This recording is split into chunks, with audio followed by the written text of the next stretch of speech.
जब से पाकिस्तान का नाम अमेरिका और ईरान के बीच मध्यस्थ के तौर पर आने लगा है, तब से उसका कद थोड़ा बढ़ गया है। अब इसका असर मिडिल ईस्ट की राजनीति में भी पड़ता दिख रहा है। ब्लूमबर्ग की रिपोर्ट की माने तो ईरान जंग की आड़ में एक नया सिक्योरिटी अलायंस बनता नजर आ रहा है, या ये कहिए कि पुराना ही अब अपडेट हो रहा है।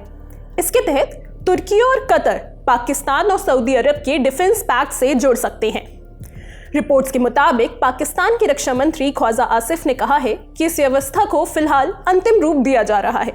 आगे चलकर इसे एक बड़े क्षेत्रीय सुरक्षा गठबंधन में बदला जा सकता है। लोकल टीवी को दिए एक इंटरव्यू में ख्वाजा आसिफ ने कहा कि अगर कतर और तुर्की भी इस मौजूदा समझौते में शामिल होते हैं तो हम उनका स्वागत करेंगे। इसका मकसद ऐसे देशों का एक बड़ा मंच बनाना है जो मिलकर क्षेत्रीय स्थिरता और सामूहिक सुरक्षा को मजबूत कर सके। पाकिस्तान और सऊदी अरब ने सितंबर 2025 में एक रणनीतिक रक्षा समझौते पर हस्ताक्षर किए थे। इस समझौते की सबसे बड़ी बात यह थी कि अगर किसी एक देश पर हमला होता है तो उसे दोनों देशों पर हमला माना जाएगा, यानी एक तरीके का कलेक्टिव डिफेंस क्लॉज। ये प्रावधान काफी हद तक नेटो के आर्टिकल 5 जैसा है। ईरान की तरफ से क्षेत्रीय ठिकानों पर जवाबी हमले बढ़ने के बाद सऊदी अरब और पाकिस्तान के बीच सुरक्षा सहयोग भी तेजी से बढ़ा है।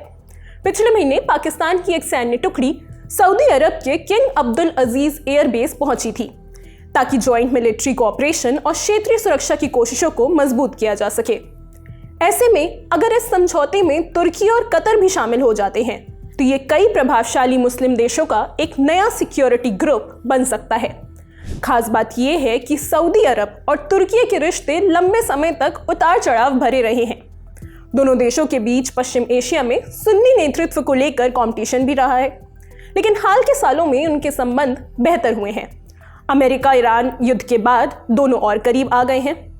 इस संभावित गठबंधन को इसलिए भी अहम माना जा रहा है क्योंकि इसमें अलग अलग देशों की अलग अलग ताकतें जुड़ती दिखाई देती हैं।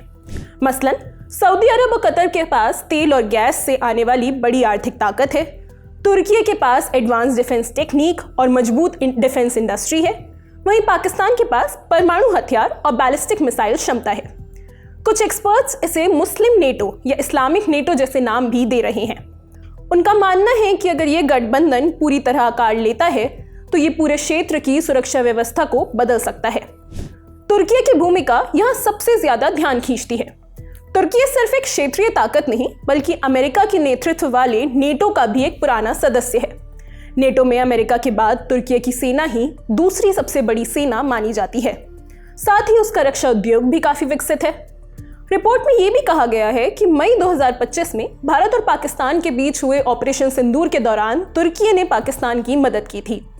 ऐसे में अगर ये नया सुरक्षा गठबंधन बनता है तो उसके भारत की सुरक्षा और क्षेत्रीय रणनीति पर भी असर पड़ सकते हैं। तो अब देखना होगा कि पाकिस्तान की इस्लामिक नेटो बनाने की ये कोशिश कितनी रंग लाती है। फिलहाल इस खबर में इतना ही। देश और दुनिया की बाकी खबरें भी हम आप तक पहुंचाते रहेंगे। मेरा नाम है निकिता, कैमरे के पीछे है राहुल। देखते रहिए द ललन टॉप।